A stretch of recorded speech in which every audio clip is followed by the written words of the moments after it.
Hello, you're listening to Otaku Spirit Anime Cast. My name is Andrew, and I'm joined here with Chris. Yo. Today's episode is a discussional podcast episode where we talk about the news that seems important to us, that should be important to you because it's important to us, then dive into our community, answer some questions from our community members, which is not too many.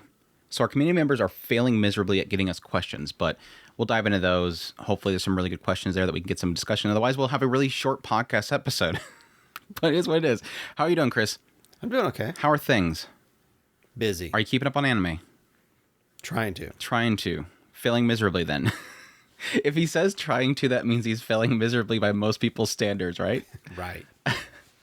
It's been all right. I mean, we have, of course, before I forget, Discord community. We have our picks for the best anime of the year. We're doing all the nominations and all your votes and whatnot. We're tallying all that stuff. So if you are a part of the community and you're like, I don't know, lurking, and you're missing out on those everybody's notifications, go in there, turn that back on. We don't do the at everybody like literally ever. I think this is literally the only reason that we use it is for just the community awards. So yeah, we kind of come down on folks for using that at everybody. I think that we turned it off for the everybody but the mods is really all it is. The only ones who can use it.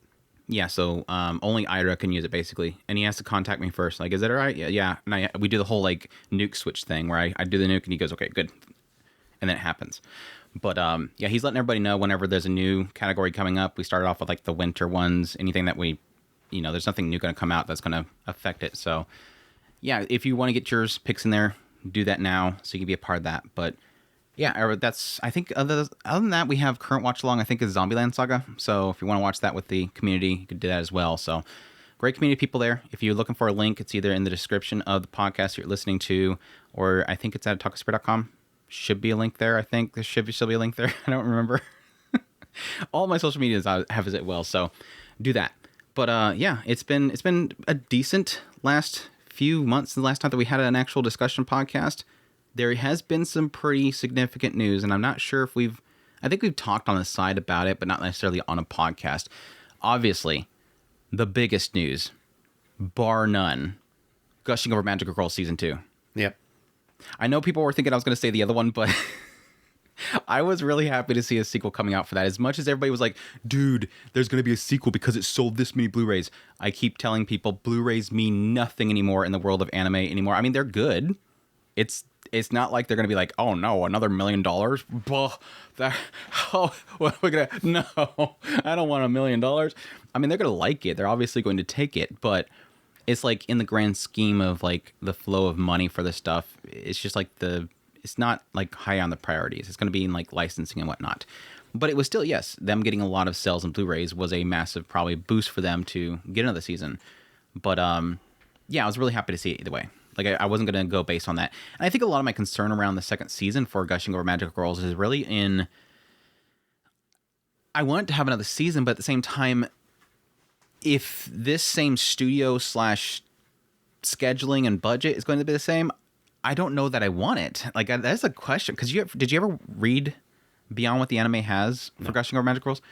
It gets super, not that it gets shonen, it just gets like crazy action scenes with like over the top stylistic choices. Like it's almost like you're flipping through it and it's like, oh, it's an ecchi, magical girl, and then suddenly, like with everything that's happening with gosh, I'm blanking on her name right now. The main girl, like her going like super sadistic mode and like the wings fly out. And she's got like multiple stars on her face and everything. Yeah. I mean, you get a little sense of it with why am I blanking on every single character's name right now? The one that likes to be beaten up. She goes in like that extra mode. It kind of implies that there's these characters. The characters can go in an extra mode, like they go in that second form, and they get crazy with that stuff. It's like basically their version of Super Saiyan. And so with it, like all that stuff coming up and them getting into a lot of fights, it's like suddenly it becomes it's still the same Gushing Over Magic Girl. It still has all the, yes, raunchy stuff in there. It's just on top of that, you're going to get like a lot more crazy action scenes. So it's like, if we're going to get another season, I'm fine with the studio. It's just, they need to get more budget or timing to work on it, because otherwise this isn't going to get good. Like this is going to get really bad. Because especially like towards the later part of the first season, it wasn't really doing much moving wise and a lot of wonkiness. So I have concerns if a second season is going to be okay or not. I just have a lot of concerns for a second season in general. But I'm still looking forward to it. Had a lot of fun covering the first season. Had a lot of fun digging into it. It's just so much. It's such a crazy look into the mind of somebody going down the deep end, even though it's a really fun deep end. It's the creation of the villain, but it's actually like a very fun presentation of the creation of a villain, unlike Echo Trip. That shows. Yeah, anyways. But no, the other one that obviously a lot of people probably would think that I was talking about, if they don't know us very well, Frieren season 2. That was expected, but I'm kind of surprised it took this long to announce it. But I'm super pumped. Like I was telling people with like this whole thing going on right now with Oshinoko manga coming to a conclusion, and how you probably should read it just so you don't worry about spoilers. And it's like, Oshinoko is just kind of one of those ones where I want to watch the anime because the anime takes it to another level. Like the presentation in the anime, I want to experience it with the anime. I don't really want to read it. Now, granted, when I was watching it, I was reading alongside of it just to see if there was anything changed. But with Frieren, it's the same way. Like I when it was first announced, I was like, I kind of want to read this, and I read a little bit of it, and I kind of wanted to keep reading, but the PVs were like saying, no, dude, wait for the anime. This is so much better. And sure enough, when the anime came out for Frieren, it was like, holy crap, this show's gorgeous. Its presentation is gorgeous. The directing and everything's phenomenal. Like this guy, again, the guy that did Bocchi the Rock, this director seems like whatever he touches gold. And so I'd rather experience it through the anime, where you have the voice acting and the visuals and everything like that, that take so many scenes to another level. So I'm happy another season's coming for that. When I don't think they ever said a time or anything. I would assume 2026. I think probably 2026, huh? Because they just announced it like a couple months ago. I would assume they probably already started. Like they were probably starting like a couple months, if not right after the first season ended. When was the announcement this season? The new season coming out. When was it announced? Yeah. It was like a couple months ago, 3 months ago, maybe. It was like about the time. Last season? Yeah. I would put it in probably spring. Of next year? Oh, you crazy. Spring or summer. You cray. They usually do their announcements about 2 seasons before they actually pop them. That's what it feels like. No. I mean, for a low budget. When was it? For a low budget show, I can say, yes, sometimes you can have an announcement for a season and it's like 3-4 months or 4 seasons out. But for something high profile like Frieren, with how much quality and production's in it, they need at least like 2 or 3 years to work on it.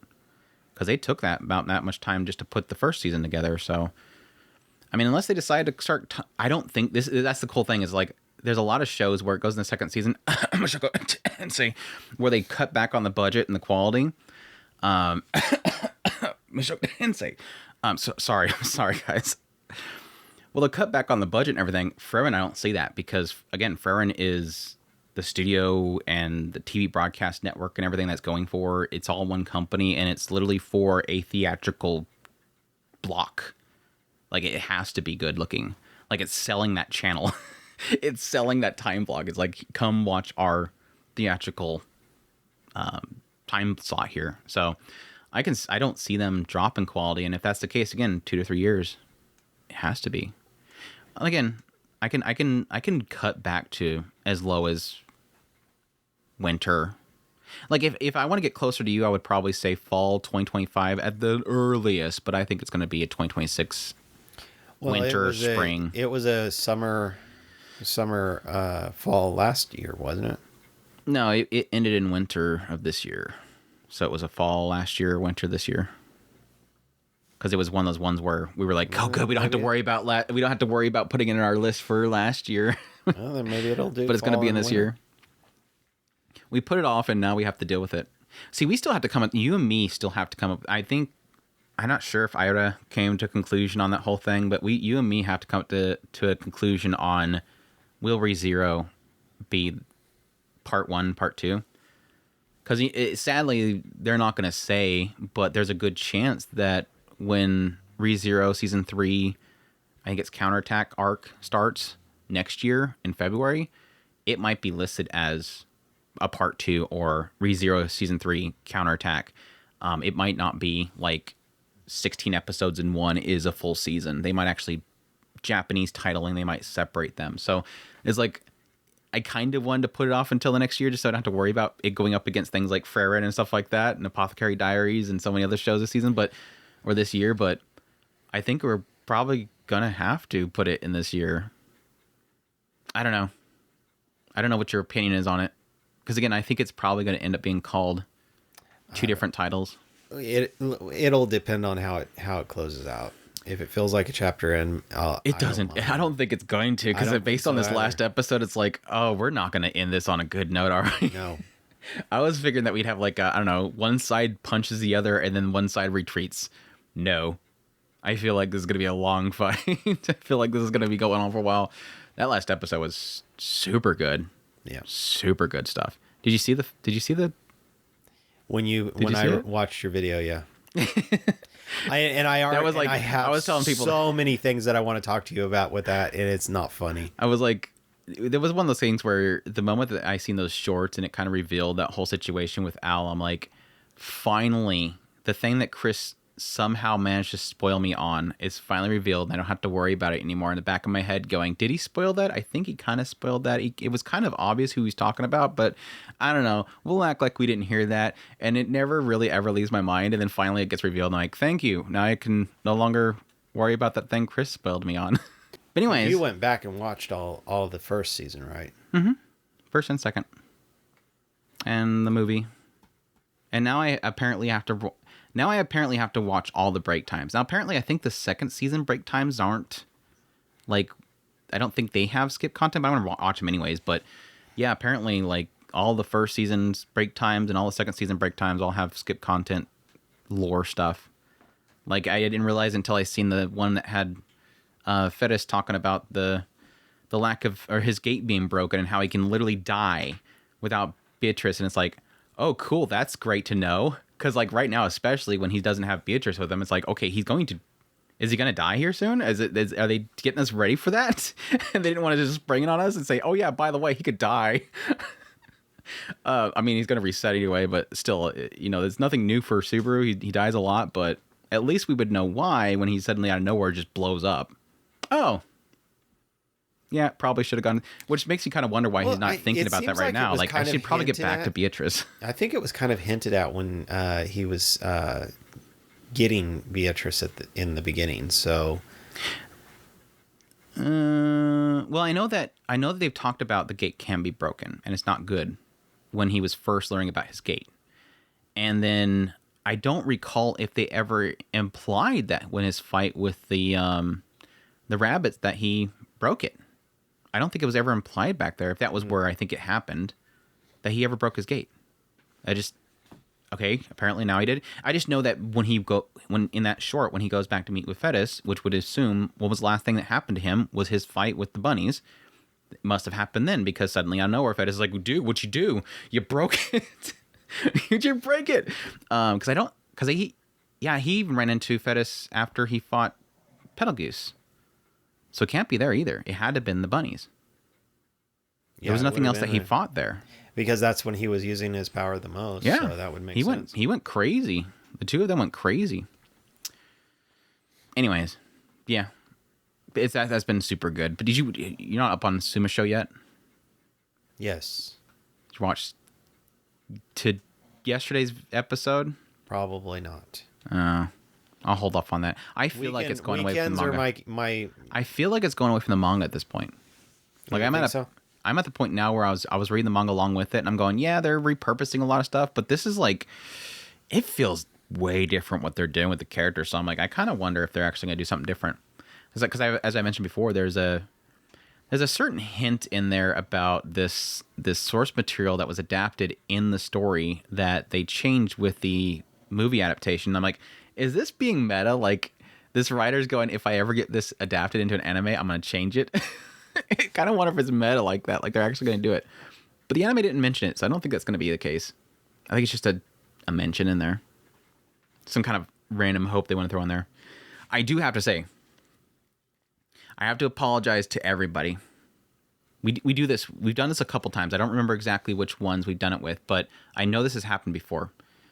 We talk about something decently obscure, and it comes to life. I think it was when we were talking about talkers, the notorious talker or whatever. Yeah. The one with the guy that has the talker buffer power in the season. We were talking about that, and we were talking about. I was getting frustrated with the idea of characters who are like, they're supposed to be like not frontline fighters and they're super weak, but then somehow they're just OP anyway. So it's like, why even bother? Can't you just make him a buffer? And I brought up, isn't that the case with Death March? How with him, I was pretty sure that he was essentially helping the girl. He was buying the girls and they were fighting for him, and he was buffing them some way, right? Or he was checking their stats or knowing what they were good at or something like that, and then he was assigning them to do certain things based on their stats, right?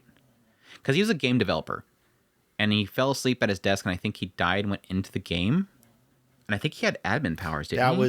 That was the lollies. He has some lollies, yes. He has that one that like shows up and that he buys that ends up like wanting to get in his bed all the time. I thought that was kind of funny. But yeah, he has a couple lollies. That's a long time girl. ago, Andrew. But yeah, we were talking about that. Literally, wouldn't be the last podcast, but I think because the last one was music. I think before that we did the talker first impressions. Announced Death March, because we were asking about this. I think I asked about this. That didn't get a second season, did it? No. It's getting a second season. So I think what caused it is I was mentioning the idea that I wasn't sure if I finished it. And then I was kind of thinking, I think I might go back and finish it. Because I did like, who was the girl that I liked? She was like the crazy one that was constantly getting in his bed. I think she was I want to say that she was like she was like redhead, I think. But I thought that she was like a ringlets type of character. But she was like my favorite.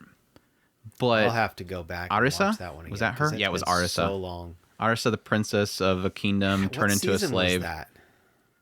I want to say 2018. Yeah, it seems Winter like 2018. Called it. Jeez. Of course, I might have seen that when I was looking up the information when the second season got announced, but that has like 500,000 people on Mal. That's kind of surprising for. It's a crappy Sekai show.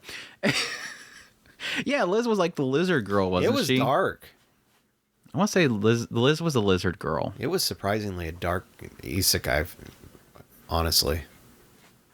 It is. It's been so long.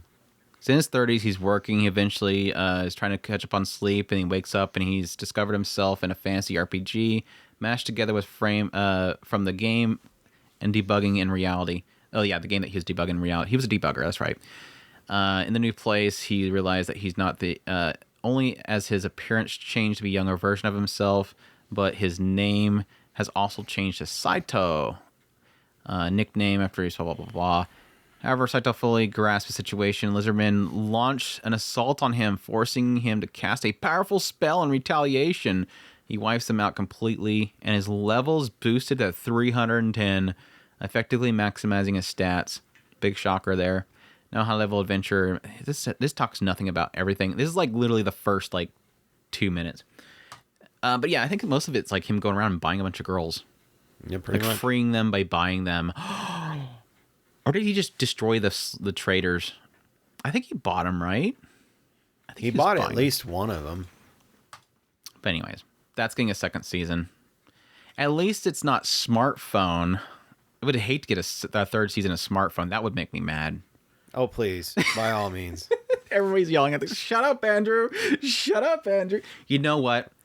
I would really hate to get another season of Makane. I really didn't like that show. Because that was like here recently, right? Or my Labyrinth show. I mean, could you imagine if I was to get a second season of that? No, I would really like that. So we don't want that. Onimai, I would detest a second season of Onimai. Dude, Onimai was the worst because Onimai actually had 2 teases in its finale of another season, and it didn't get another season. It had when they were in the train it had on the thing, next stop, Onimai, and then there was a number 2 on the cart number. So it's literally saying next stop, Onimai season 2. And then they had all the characters from later on the manga were literally getting like cameos in it. And in the ED, there was cameos of other characters that were later in the manga. Everything pointed to that getting another season. But you know what we're getting? You know what we're getting instead? Hold on a second. Smartphone? No, we already got second season of that one. I don't want a third one. I'm joking. I don't want a third season. So it's totally going to get announced. No, they've announced two new shows with Bind. One's like a slice of life, and one is some like Rock Finder Girls. The Rock Finder Girls is a manga, introduction to mineralogy. So it's 2 girls that are doing mineralogy stuff. So they're apparently cracking rocks. That's super exciting. I like the art style of it. It's unique looking. And the other one was like, I think they announced it like 3 months ago, which is Flower and Asura, which is like a slice of life school kid drama thing. And that is that have a yeah, that has a manga. Never mind. I thought it was gonna be an original one. So it's like Bind's getting a whole bunch of extra stuff, but it's like, Onimai, please. See that Onimai. I thought it did it did really well in Japan. Like it was topping charts over there. People loved it in Japan, and they're still selling merch for that property. It's like, is it not? Maybe they don't feel like they can put together enough of another season or something like that. I still to this day don't know what it is that they use to decide what gets it. If ratings doesn't guarantee it, I don't know what will. I mean, it's typically, I guess that's the question mark. It typically is going to be the source material. I wonder if the source material just didn't get enough of a bump. Because again, they're doing tons of merch, so it's selling, it's making them money. So maybe it's just the fact that the source material didn't bump enough. And maybe the merch is still selling well enough. They're like, we don't need to make another season because it's not going to do enough of a boost. I don't know. It's puzzling. I hate it because I want another season anyway of everything. I think that's currently the only ones I have right now is for that I want a sequel of is Onimai, Makane, Magi Revo. I would love another season of Magi Revo. It was a good stopping point, so it's not like I'm like clamoring for it, but Magi Revo another season would be nice. Didn't you get another season of that? What? Magi Revo? No, that's why I just said I want another season of it. The review. The what? The review one. Review one. Shoujo, Kageki Shoujo? The review show? Yeah. I don't care about Review Starlight, but I want another Revo was the one that didn't they Magical Revolution. That was the same season as Onimai, which was winter 2023. Because it seems like we just got another season of that. I didn't watch it, but you did. Another season? That was the Yuri one, right? It wasn't. Magical Revolution was a Yuri show, yes. But a show that we got a second season of that's Yuri-like, I don't know. No, I thought it was Magi Revo, so... I don't know. Nope. I want it, though. What else did we get? Oh, yeah. Here, like, I think this morning or yesterday, and you're getting another season of Welcome to Demon School Iruma-kun. It's getting a 4th season. That show won't die. That must be really popular in Japan. That must be really popular. I could see it. I mean, I know that people in the West probably can't stand it, but yeah, I think I can see the Japanese loving it. It's so goofy and it's so lighthearted, and it does what it does. I like I said before, that was kind of one of those ones where like I was enjoying it when I was watching it, and I got done with the first impressions and I got sidetracked and I just never went back. And then it's like every season comes out, it's like, yeah, I'm never gonna get caught up. It's like I've basically the train was leaving the station and I was like with the train and we were talking for a little bit. We had a little bit of like a couple drinks. They like gave us some drinks right off the bat, getting us ready for the long trip. And I was like, crap, dude, I got to go use the restroom real quickly. And I hopped off the train for like a second to go to the restroom. And by the time I came back, the train was just gone. It was already in Tokyo. You're still that back. I called you up and you're like, dude, we're just at the next station. And I'm like, I don't want to run all the way over there. And you're like, dude, it's not that far of a run. And I'm like, hold on, I'll go to the bathroom again. And then literally, like, the next time I called you up on the phone, you're like, yeah, we're way in Europe. I'm like, oh gosh, darn it. I'm never gonna. I can get on a flight, maybe, speed run it, speed watch it or something like that. No, I'm not gonna bother, because again, it was like that whole segment with him like summoning up them in that little summoning ritual thing. I was like, okay, this is actually really funny. Just never got back to it. The problem is it's not. It's fun to just enjoy, but is it worth binging? Its ED is extremely annoying, that's for sure. Yeah, it's not worth binging. It's just worth tossing on in the background while you're doing some cleaning or something like that. It's you're not missing out on the next greatest thing, but it's good to have. It's good to watch it as you're watching it. I can see that. I mean, that's like a lot of shows where it's like, don't go out of your way for it, but it's fun. Yeah, it's like that type of that status. It's like we're not getting into like some crazy developments that we finally find out the reason why his parents sold him off. there's like this deep rooted thing about his bad luck or something, because he didn't have like a super bad luck. No, not exactly. It's kind of the opposite. It's like a jinx or something, isn't it? It is. Or super good luck. It's a super good luck that keeps him alive while he goes through the most absurd things. Yeah. So it's kind of yes and no. So yeah. Yeah. Dude, I seen on Twitter today. Or no, he does have bad luck. He's just gotten to the point where he's so good at dodging bad luck that he's almost invincible. Basically. It was something like that, because I remember that whole scene where he was like in that fish in the boat or whatever with the fish, and I think it was like it was gonna fall on him or something like that. And then I thought that he kind of implied that to why he got sold off to the demon lord dude. But yeah, that makes sense, because he's literally walking right into the demon skull, and it's like this dude should die. He's a human. They literally find out who he is. He's dead. But no, I was looking at Twitter today, and a commercial came up for udon. Instant noodles. And it was the greatest voice acting, one of the greatest voice acted scenes of anime history. It's the one I always bring up all the time. The supernatural battles came commonplace, where she's like, Wakanai, because he was talking about his crazy arm and everything, and she gets all mad. They reprised both of them to do a commercial for noodles, for instant noodles. And it's literally it's that scene where she freaks out, but they actually reprise their roles to voice over it. It sounds the same, but I think there's some lines that are changed.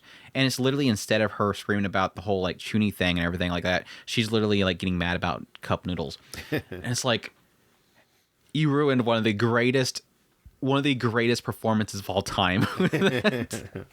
So I promptly retweeted it out, and Web got mad at me already. Webby Gaming already got mad at me. He's like, you ruined it for me. I'm like, I didn't do it. It's not like I went out and hired him and had him do it for a noodle commercial. I would have had her do something else, a voicing line of something else, not a commercial for noodles. But it's like, gotta remind me of that show and how amazing. There's another show that needs a second season. That ending sucked. Yeah. Like, it just stopped. Like, he was talking about having like, well, that was a funny thing with that show. It was literally them discovering new powers. They hang out for a little bit and have a little bit of shenanigans. They try out their abilities and everything like that. And then suddenly out of nowhere, they bring up like this big the supernatural battles, which is where they're apparently supposed to fight other people. And then it ends. Like, literally the title. I mean, it's just like the Harem and Labyrinth of Another World. What happened with that show? They literally the show is called Harem and Labyrinth of Another World, and he's with one girl the entire time for most of the time. And then finally, when he gets the harem, it's the end. Because they had to rush it in there. Like, oh, by the way, he did get a harem at the end. Eventually, he does get all these girls. Please read the source material. We're not going to show you how he gets all of them. But here they are. They're here. He's got them. Don't worry. That was annoying. But it's all right. Whatever. Well, and the funny thing about that is, like I was saying, it's in some ways it's rushed. In other ways, it's taking its time to actually do it. It was so weird. I mean, it's one of those cases where like I was enjoying it just for like the world and mechanics and everything like that. And that's what I fell in love with it for. Is it had some fantastic mechanics going on. But the problem that I had, and that was the only reason that I was trying to rush them to get new characters in there, is I just didn't care for his chemistry with was it Roxanne? Roxanne, yeah. I just felt like their chemistry wasn't really working for a while. Like I was fine. He had a lot more chemistry with Sherry. I was fine at first, but it's like I need somebody else. I need somebody else in here. This isn't working. Like Roxanne's very submissive to him, and he's very kind of half and half there. Like he's not a ditherer for sure, because I mean obviously he bangs her. he's by far not a ditherer. He goes for it, but there is like this element of like I just don't their discussions and stuff doesn't really work. So I was kind of hoping because it took us like what, episode 8 when he finally got the dwarf girl. Yeah, and Sherry is when he actually starts really digging deep into the mechanics. That's because she's her being a blacksmith. That's when he starts digging into, okay, how can I unlock this class in her, which I know that she has the possibility. Yeah, because that was the whole reason that they wanted her, but she wasn't a blacksmith, so it didn't. What was it about her that she didn't have it yet? She was too young, or they were saying there was something wrong with her. She was too high level, and she passed it, didn't she? No, they don't understand the mechanics. The normal people don't understand it. Right. It's just so they're able to do it where he can see the stat. She gets to a certain age, and so she didn't show any promise in this, although she was working on the experience for it, and they moved her over to Shrine Maiden. They tried to do that. She couldn't make it as a Shrine Maiden, and then her family effectively collapsed, and then sold her off. Yeah. I knew it was something about like the idea they just didn't see it there. And that makes sense. The idea of like them not really necessarily seeing a status screen like he does. It's interesting. Other than that, the only other thing that I have on my list. Oh yeah, did you hear that? Well, you might have seen my video on it. That the voice of Goku and some other people are going to be joining a company to make their voices AI'd. I knew this was coming. Oh yeah. I knew it was coming. It doesn't surprise me one bit. Now, of course, a lot of people are covering it wrong. It's like the company that they're working for is going to be doing like, they give them their voices to a voice bank, and so they're going to make an AI out of their voices, but it's for like navigation, it's for like different products, that kind of stuff. Like your Siri, that voice. No doubt they're going to use it for other things. I feel like almost like this is going to be like the precursor for what's to come, because I think they're probably putting this as a way of having like a Goku voice, a navigation device. But I think what they're doing is they're probably getting her voice in there now so that when she passes away, they can go, okay, let's see if we can use it for Goku. Because she's getting up there. This girl's getting up there, and Dragon Ball's not going anywhere. Like they're making Daima right now, and they're probably going to want to do more of Super. It's never going to end, and they're probably looking at options for how they're going to keep her voicing the stuff. It's an interesting tidbit, because where do you see this going? Because as far as I can tell, how do you get a new voice unless they actually start tinkering with the voices? It's all going to start getting to the point where it starts sounding natural. Oh yeah, but at what point? I think there's a lot of cases where I've seen it. It sounds pretty natural. Yeah. I think it's only really when you get like we just talked about it with supernatural battles became commonplace. I don't see an AI doing that. Like nailing that. Now I can see them if they keep tweaking it and tweaking it and tweaking it. Eventually it could sound like that, but that would be more work than just having somebody actually voice it. They have to get to a point where they can do it and it's done efficiently. Right. And they're nowhere near that. In emotion and whatnot, sounding natural is very difficult. For posterity, I think that this will be a cool thing. Like you're saying, she's a perfect example of saving a voice that we know that she's getting. I mean, more in the West, it would be like Morgan Freeman, Darth Vader. Darth Vader. They did Darth Vader. Stuff like that. We want to save their voices. And so that their posterity, if they can consent, yeah, gotta say that in front of the camera. If they consent, and they've got plenty of material out there to work with. Yeah. I mean, technically somebody could do that, deep fake our voices. I mean, we've got plenty. Sadly, yes. We've got plenty out there. You don't really have to deep fake most of our stuff to incriminate us. That's the cool thing. You just grab a segment of us talking about pupa or something like that, and you have plenty to work against us. But the interesting thing is using the voices and putting them into posterity is a good thing. I don't necessarily disagree with doing that. Especially, I mean, because you can technically consider some of those voices national treasures. But on the flip side, at some point you would get all these voices in their voice banks, but how do you find new voices? Because you would just be using the same voices over and over again. You know what I'm saying? Yeah, talent. Finding new talent is going to be difficult. And because it would really be worth it to somebody for, okay, let's say that I get so bold because my voice is just freaking sexy, you know? Mm-hmm. So at some point, getting to the point only outdone by Kendra Suda, Chris. Huh? Only outdone by Kendra Suda. Exactly. According to some comments on YouTube. Chris Duckworth. I would teach guitar. There's a person that literally in our comment section of our YouTube videos, every time Chris opens his mouth, they make a timestamp and they put it in one comment. So it's like there's a comment that has all the timestamps whenever Chris opens his mouth. There's like 3 timestamps, not many, but if you want to skip through to Chris's commentary, in this 4-hour-long podcast, he talked 3 times. Here's the 3 spots. But no, the interesting thing is at some point you'll get all these national treasure voice banks, but how do you add new ones? Because would it be worth it for a person to go through all the entire process of 600-700 hours? Because I think that if I remember right, the voice of Siri, she said that she did some 500 hours worth of voicing to get all of the stuff that Siri does. So and she still sounds that bad, right? She's not listening, is she? Okay, she's not listening.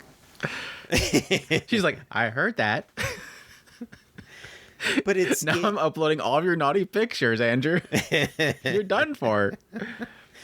But no, you get into this issue of, are we going to go to the point where we start tweaking voices that we've already got?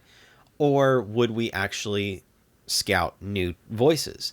How do we make that worth their time? I mean, basically they go 500 hours in there and may or may not get a passive income off of it. Yeah, that's the thing. Is like I see things like that where it's like a passive income and whatnot. It's probably going to be for like the bigwigs. For Masako Nozawa. They're probably going to pay her quite a bit for that. Not that, I hope she's around for another 100 years, but I'm certain that she's probably not going to be around for much long. Maybe that money goes to her family. I would assume that's going to be the case. But it's like, yeah, she's probably paid quite a bit for it because she's the voice of freaking Goku. And they probably want to make navigation devices with Goku. That's going to be an easy win there. But when it comes to really anybody else, it's going to probably be one of those cases where you're going to accept this much, otherwise we'll find somebody else. Like, you're not that special. We don't need you. And then anybody else that they're trying to switch it up with having different voices, we'll find somebody else. We don't need you that badly. We only have so much space. And that is really the conundrum that comes from AI when it comes to voicing and stuff like that. Is this is the same for the West too? Getting the argument for it doing English dubbing too is really coming down to the idea of, just like art, once you've seen a couple of AI arts, eventually you've seen them all. Eventually, I think it's so funny that we're finally getting to that point. Now, there's a lot of people that will claim things are AI when they're not really AI, but it has come to a point now where it really does feel like every time I see an AI picture, it's like, they look the same. They look very distinctly the same. There's this certain colors and shading and whatnot that just look very, very samey. Now, again, this is going to be probably a lot to do with the more popular AI models and specific choices of the bank that they're working with. But it's like, I think that would be the same case with AI as well for voicing. Eventually, they're just all going to kind of sound the same. And that's something that I can say that probably a lot of people that like English dubs would notice. We would notice it for Japanese dubs. I mean, we there's so many distinct aspects of like how now Toyama talks. I know how she talks. I know how Kohara talks. I know how Aoyuki talks. I know how Kendra Suda talks. Try to make an AI to do Kendra Suda's voice, ain't gonna work. There's like certain uniquenesses of all these seiyus voices. Rie Takahashi, they have a certain distinct voice to them that I don't think you can really kind of replicate. And if you do replicate it, and you just keep doing those same people, you're never going to have that distinction made with somebody else doing that very unique style to the way that they talk. I mean, me and Chris were talking about today that I got finally Camellia in Wuthering Waves and immediately picked up that she sounded familiar. And I go ahead and look her up, and I'm like, sure enough, she's the F-bomb girl from Maho Aku. She's it's F girl. I'm like, holy crap, that I can hear it in there. Like I could just that high pitch in there. It's like I can hear it. I can hear her screaming F-bomb, and I'm like, okay, this is my girl. Sweet. I think that eventually it'll have like what's happening with art, where eventually they're all going to sound the same. The seiyus are all going to sound the same. And again, like I said, for the English dub enjoyers, it'd probably be the same case. But again, this is where it kind of has opened the door for me for when I was talking. And everybody called me crazy. You remember, right? Everybody called me crazy. I was talking about there was a possibility that eventually they'll have these Japanese seiyus will put their voices in these voice banks, and they will have an AI do the English voicing. I think that's the natural direction for it to go. And I think it's really for in the case of the Japanese studios wanting to control how the stuff gets processed and put together so they can sell the finished product. Here's the finished product. They make more money from it. If they can make a system where it can do all that stuff for them and they can sell a better, more efficient product to the other side, to everybody, it'll increase how much they can license out. They can license it out to multiple countries and languages without having to worry about how they translate and everything, which I don't think they fully really care about.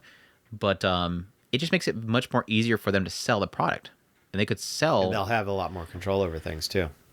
And they can sell a fully dubbed, subtitled to all languages in a package from them to outside sources, export it out, and probably make a lot more bank.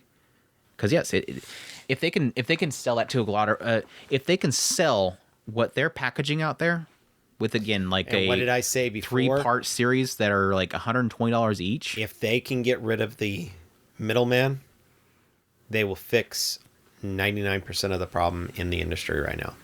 Yeah, and I think Sony, like I said before, I think Sony's trying to do that right now. Because Sony Japan owns Crunchyroll, is doing distribution globally right now. They're basically already doing it. But does everybody in Japan want to play ball with Sony? Yeah. They want that pie. Sony making a lot of money right now in anime, and they want to make that pie. That's what I'm saying. If they can cut out that middleman, if they can go sell direct to us, that's all they got to do. I'm wondering why nobody has really gotten into bed with Amazon, because Amazon Japan is big. There's a lot of if you go to anime Amazon.co.jp and look at their Prime listing, like almost every single show's there. Really? So it's like, why hasn't anybody gotten really into bed with them and the idea of global distribution? Because they have Amazon, their servers are huge. I mean, there's a lot of companies that use Amazon servers. Amazon Web Services, Twitch uses it. Kick uses it. Like literally everything but Google uses it. So it's like it's a big surprise that nobody has really kind of their platform is beefy. It's a beefy platform. So it's like, why isn't anybody really kind of piggybacked off of that? Like we're getting some anime coming back through to the West, like Meglamir and Tombo this season. Who's Steam based off of? Is Steam using AWS?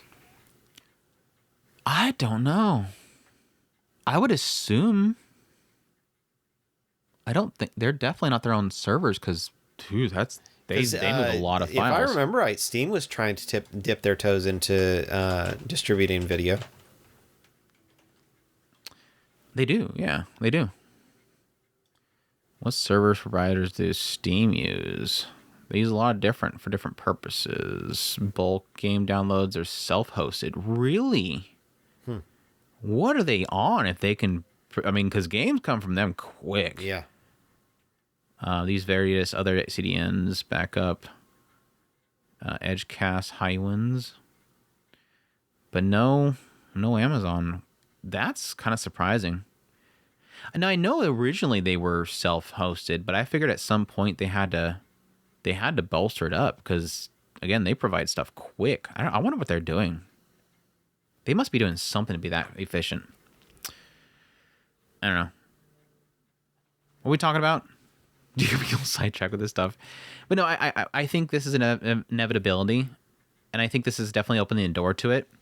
And I think what they're basically doing here, and again, to be perfectly clear for people, this whole project they're doing with, which is from, what was the company that we're working with? Aeon or something like that? Aoni Productions. Their whole process here that she, along with many Blue other Oni? individuals, are doing with, huh? Blue Oni? Owl Oni? Aoni, A-O-N-I. Yeah.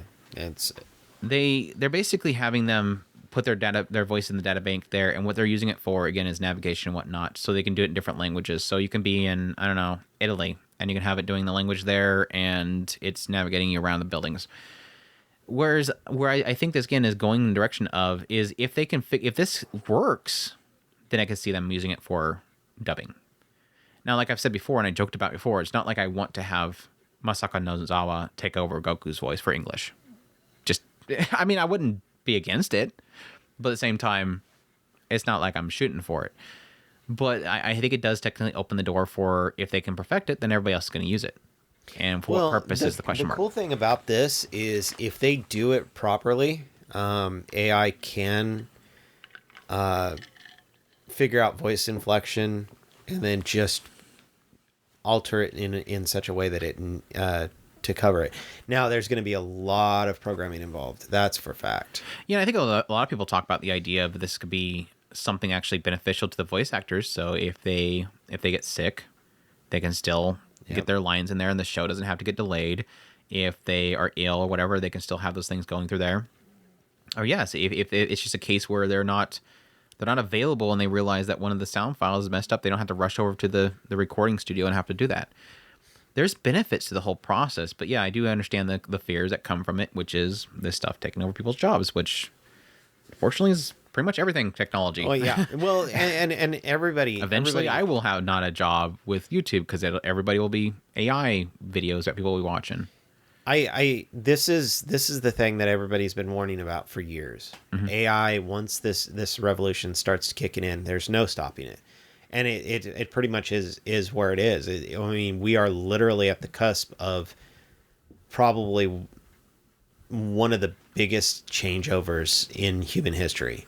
We're literally going to get to the other side of this and go, now what? If we're still alive, we'll be going, that was crazy. It's like where it began. Chris and Andrew on a podcast talking about how AI is going to be voicing Goku in English with her raspy voice, and wondering if we're going to like it or not. Yeah, I mean, we have it's doing all right. And then like the next second, we're kind of making jokes about the idea of AI making AI girlfriends and her experiences with messing around with AI girlfriends and the crazy stuff that she was asking me to do. And then literally 3 we'll say I'm gonna be crazy with it. 3 years later, and we're standing in nothing but rubble and ruins, and there's flames behind us. And I told you all to be nice smoke to Siri. everywhere. I told you be nice to Siri. You had to make that joke about Siri's voice being messed up after her 500 hours. Andrew's sitting here. I'm like, can you do this for me, please, Siri? And Andrew's like, why are you saying please to Siri? Because you got to be nice to Siri. She might take over someday. Chris is just standing there with a hologram of this girl that he calls Siri, and he's like, Andrew, I warned you, and everything else is burning. It's everything. You hear explosions in the background. Have you not seen Terminator? Yeah, Terminator all started with somebody making not asking politely to Siri. I think there was a plot line in that Terminator Zero anime. I wasn't paying much attention, but I think there was something to do with them not saying please. It was like it opened up with this guy eating his steak with his wife, and she's saying please to her voice data bank thing, and he's like, "Don't say please to her." And he like takes his fork and he just stabs the screen, and then cut forward to the end cast scroll, and everything's on fire. It all begins somewhere. I mean, the opposite side, I was actually joking about this idea. That was so funny when I finally went to go make a video on the whole situation with the Goku Seiyu and doing that whole voice bank thing.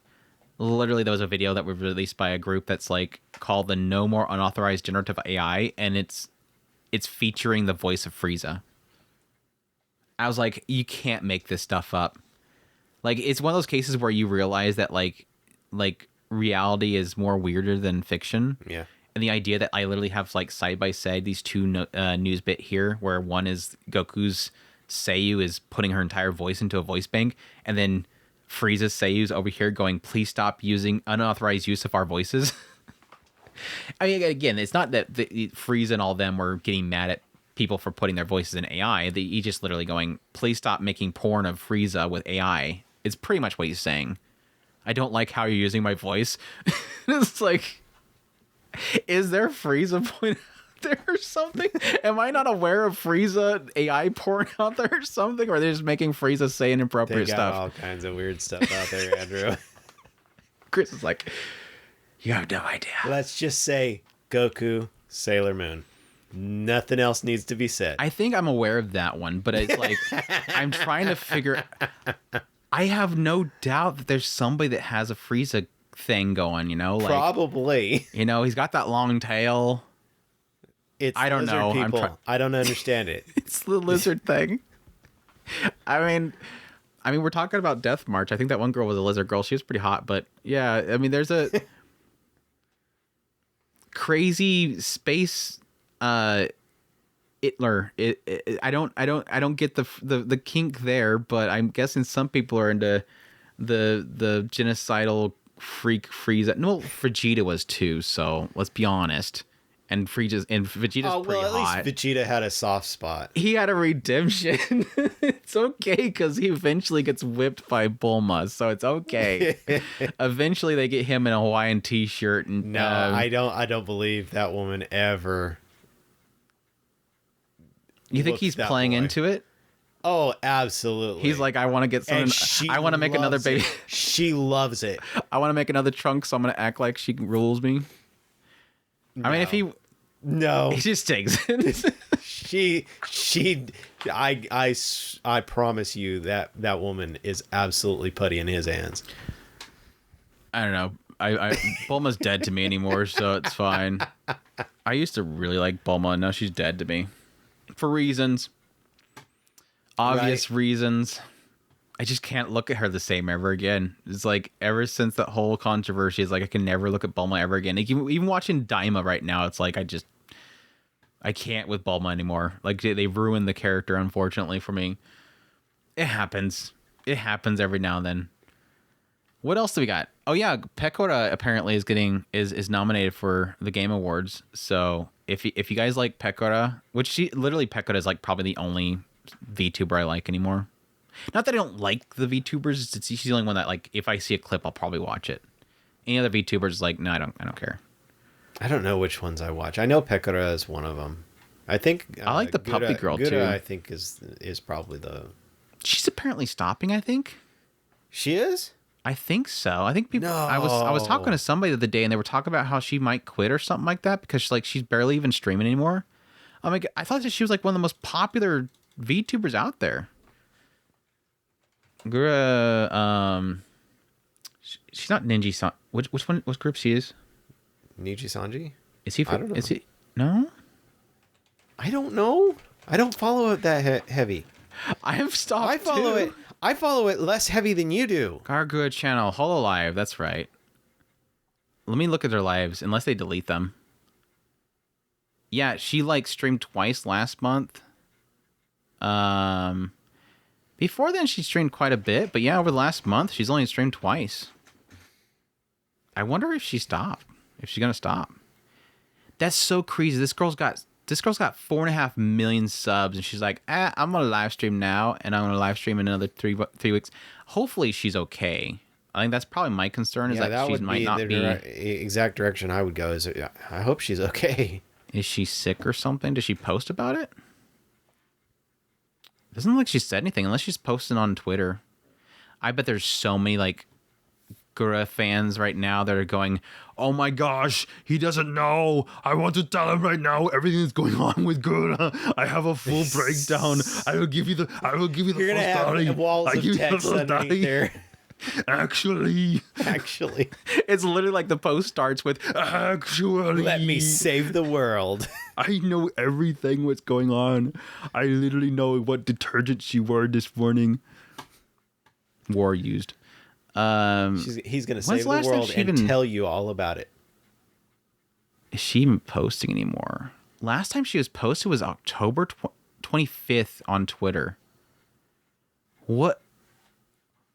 Is this girl okay? I wonder if she's stuck up in that whole controversy that was going on a couple months ago. I'm so out of date on this scrap. What controversy? What? Do you know something I don't? No, I just know that there was all kinds of controversy a couple months ago.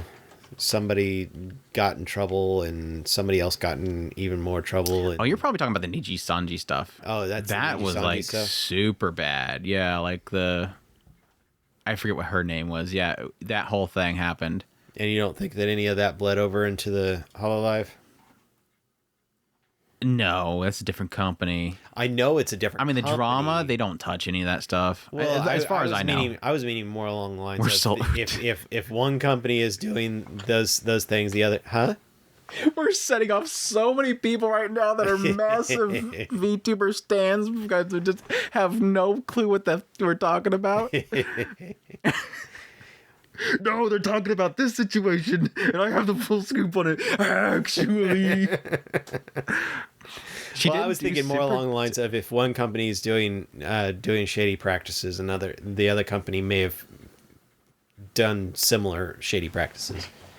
Apparently, according to a random person on the Gargura Reddit, they said that she's said apparently that she's burnt out, working on some Hololive stuff, which this all matches what somebody else told me. So this actually works. Been working on IRL stuff, and she's grateful for the people being patient with her. But why would she not post this anywhere? That's my concern. She has a Twitter account, and she has no post there. Why would she not just say, oh, hey, guys, sorry, I'm busy. I'm super burnt out. But she's going to tell some rando that's going to post on the Reddit? Sus, dude. Something happened to Gar. Something bad happened. Yeah, because I heard that she did like a concert or something like that. We need to pack everything. We need to go to her house right now and talk to her. Dude, yeah, that's right. She's off. It's like a left off of the Mississippi coastline into, not in the Gulf, but like it's straight over, like just the east of that Florida state. The Panhandle. That thing right there that I think it's called Florida. Just right to east of there, past the Florida man and his gator. Yeah. It's like right past there. Mm-hmm. Take a left at Whale Station. And then get down into the water down there where the Atlantis is. No, that's too far. I heard she came from Atlantis. No, it's the other place. It's that other one, the Neo Atlantis. Neo Atlantis. Oh, okay, gotcha. I think she may have said that's where she's from, but I think she's doing that because she doesn't want to get doxxed. Gotcha. So she's just making it up. Gotcha. She's making it up. No, I mean we literally got to start like a campaign. We got to save her. I think she's in trouble. Like I think there's a coded. There's probably a coded message somewhere. She was maybe making a cry for help. No, I don't think that person knows what's going on. They're claiming they do, but he's probably that person that posted that. They're probably involved with her kidnapping, and they're saying that just so people go, "Oh, she's okay. All right, guys, let's go watch Pekora for a little bit," and then you don't look into it. But if you go onto Gargura's YouTube channel and you look inside of her description. She says a descendant of the lost city of Atlantis. Again, that's Neo Atlantis. She just wants you to know. Who swam to Earth. See, there's the proof right there. How do you swim to Earth from Atlantis? She's lying because she's trying to cover it up. There's a code in here, people. While saying, it's so boring down there, lol, lol, lol, lol, lol. She brought her clothes. Good thing she can come naked. There would be some really bad posts about that. And her shark hat. I didn't know she had a hat. Isn't that the little, anyways, the lore people, I'm sorry. The human world, and she really loves them. Her clothes in the human world, and she bought her clothes, okay, and her hat in the human world, and she really loves them. In her spare time, she enjoys talking to marine life. There's a code in here. Somebody figure it out.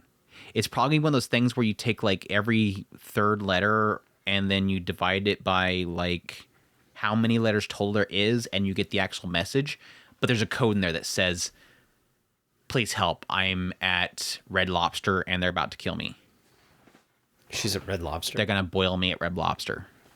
We need to stop and go and help her now. There will not be free breadsticks. We need to Please save me. We have to help her now. The day of no breadsticks, save me. That's Olive Garden now, I'm sorry. It's Olive Garden. Stop the daggum recording. We need to go save her. But we still have some answers to. We have to do some community questions first. Unless one of them is asking about Gargura. Dude, if there's a question about VTubers, I'm going to lose it. Because we do have to get eventually to some questions. We're already making everybody in the VTuber group mad. So, dude, I am so happy how badly we're triggering them right now. I am so eagerly anticipating all of the triggered V2. I don't think we have really any of that. At least the guy who's going to complain about my sleeping habits isn't going to complain. He's like, I so badly wanted Chris to talk, but now he won't shut up about VTubers. I wish I never asked.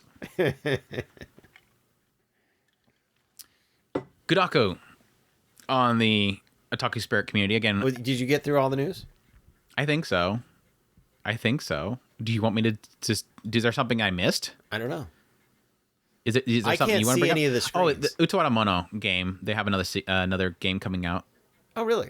Yeah, Aquaplus is releasing. After I buy all the freaking games? I don't think this is like part of the mainline games. I think it's just a new character or something like that. It's the Guidepost to White is what it's called. I'll go and look. Damn it. They're pinning an original story, concept, and script. And not that I'll ever actually get to play it, but I got the whole series.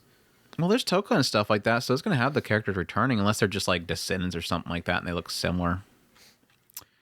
But yeah, that's cool. I eventually did buy them all too. It's going to be next fall, so you still got until fall 2025 to play all the other ones that you bought. Anyways, Gudako on the Discord community says, who is the best blue-haired anime girl and boy? Amy. There's boy characters? I didn't know there was boy characters. I just watched shows for the girls. But a blue-haired boy character, isn't there one in Daily Life Guy's blue hair, isn't he? Probably, but I wouldn't put him in the great character list. What else you got available, Chris? Shoot me some possibilities, Chris. Is there any like good male characters that you care about that would? That's the problem. Okay. Yes, I can think of like Fettis. Blue, right? I think he's blue. No, that's brown. Sorry, Chris. You tried. I don't. Where the hell did you get blue? How dare you think that his hair color is? It's the outfit. It's the outfit. It's the outfit. Like even if I go to like any list and check out my top anime, I don't even think any of those characters are blue haired. Go to Anime Planet. Go to its character search, and then put blue hair. I am not going to do that because then I'm going to get a list of every single male character. I'm not going to scroll through every single male character. Are you crazy? I'm just going to look at my favorites, and if there's a blue-haired character, I'm happy. I want to say that for female characters, obviously, Roxy. Is there any other option? There's no other option. It's just Roxy. It's plain and simple. It's Roxy. It's easy. Rem's a good one, too. There's a lot of really good blue-haired characters. So. Mine, that sucks. Mine would actually... Mine could probably dethrone Amy Mizuno for me. That's tough. Is Regu blue-haired? No, I don't want to go back. I want to open the stupid show. No, he's black hair. Blue hair is difficult for male characters. Holy crap. It's just not a very... I mean, most male characters are black. Male characters have black hair. Yeah. There's that stupid Kirito hair. Oh, that stupid Kirito hair. Like scrolling through all my favorite shows, there's like no blue hair boys. I just thought of a blue hair character, but I don't know that I particularly like him, but he's technically not an anime character anyway, so it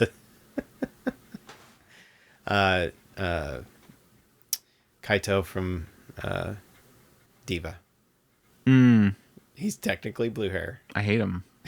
And I don't. Well, no, I don't like him. hate him. I just don't care for his voice. Don't particularly care for him. His voice box is just not really doing it for me. I mean, it works for people that are looking for that particular style. Sure, just not me. Not me. You know what's gonna suck is gonna be one of those cases where like give me when I'm editing, it's gonna pop right in my head. Oh my gosh, that character, he's so freaking cool. Anyways, yeah, it's Roxy. Rem's a close second. What about Gangsta? I think I think no, those characters are all normal. All those characters had very normal. I think one of them had white hair, and the Kinjiro Suda character had white hair, or did he have black hair too? They both had black hair. Because that was the first time that Kinjiro Suda came onto our radar. I mean, it was definitely his best performance that kind of stood out a lot for sure. I think there was another one that was before then. That sold me. Like that introduction of Brandon. Was it Brandon? Is it Brandon? His intro is amazing. Yeah, like literally all my characters in my favorite list I have are, we just mentioned. So it's Rem, Roxy, and mine. They're all my top 10 list in my Mal. So we got them covered. Anyways, is that it for Godaku? Is that all you have to ask, Godaku? Get the heck out of here. I like how everybody reacted to the post from Godaku with Roxy emotes. It seems like well, at they least technically Orsted, Right Hand Dragon God, and somebody else all wanted them to know who it was. And they didn't all actually respond with actual words. They used emotes. They're cheating. They're technically not. They're getting around it. Cosplay Joe says, do you think that the shows like Chain Soldier, Spice and Wolf, Alia sometimes hides her feelings in Russian, as well as the ecchi controversial shows that are popping up more and more recently, that it's a sign that the industry is pushing back against these overly sensitive people that complain about everything controversial in anime? Or is it more that the hardcore fans are forcing the hand of the industry by pushing back against them? Either way, do you think think it as at least the beginning of the reversal of what's been recently regarding that stuff? I want to say. Do you want to say? Do you want to tell him? What's that? Did you want to tell him? You go first. I'll let you. You're probably gonna be a lot more gentle than I will be. I want to say yes, but I don't believe it, because if you go back and watch some of the older stuff, it's there was no holds barred. They just Lolly walking down the street, wind blows, oh, ecchi. That was normal. That was just common in all of your shows back then. Not always lollies. Just my point being, not always lollies. It's not always lollies. They didn't hide from that stuff. They just went about it like it was normal and commonplace to have just an adult. They just took for granted that it was an adult audience that could handle that stuff. Now it seems to be, because of the sensitivities, you almost have to go out of your way to find the stuff that is that has that stuff. They're just kind of not necessarily not doing it, but they're not putting it out in the forefront as easily as it used to be. So yes and no. Yes, I do believe that there is a pushback for the against the censorship, but at the same time, I don't know that it's necessarily as heavy as you're believing it is. It's they're pushing back, but it's not in the forefront right now. Now, you went in a completely different direction I thought you would go. I was all thinking that we were on the same page. This is a good thing. It's a good thing whenever Chris has a different perspective than I do. But I think it's more than this, just both kind of looking at it from a different angle. I don't believe that anything what you're saying there is actually a thing. I hate to say it this way, but I don't think that there really is. Like, the way this is worded is saying, okay, you see all these ecchi shows. Do you think this is the industry pushing back against these sensitive people in the West? They don't care. I hate to say it, but they don't care. They don't care about the Western sensitivities. They don't care about that stuff. The problem is, I think that what's happening more so is, and I've talked we talked about this before, and this idea that I think that the way that the committees and whatnot are kind of structured, they're able to kind of get around what is typically happening with a lot of these sensitivities and the woke culture stuff, for lack of a better term, if I make it more clear for some people, is they're more harder to get inside of these committees. These committees are actually kind of all investments from companies that want them for their own personal gain, their TV networks and whatnot that want to have those shows in their network. They don't really care about all this stuff in the West. What I think is actually more of a problem that they're probably facing is it's a half and half situation here. One is that, yes, in Japan, there's broadcast laws that they have to follow there as well.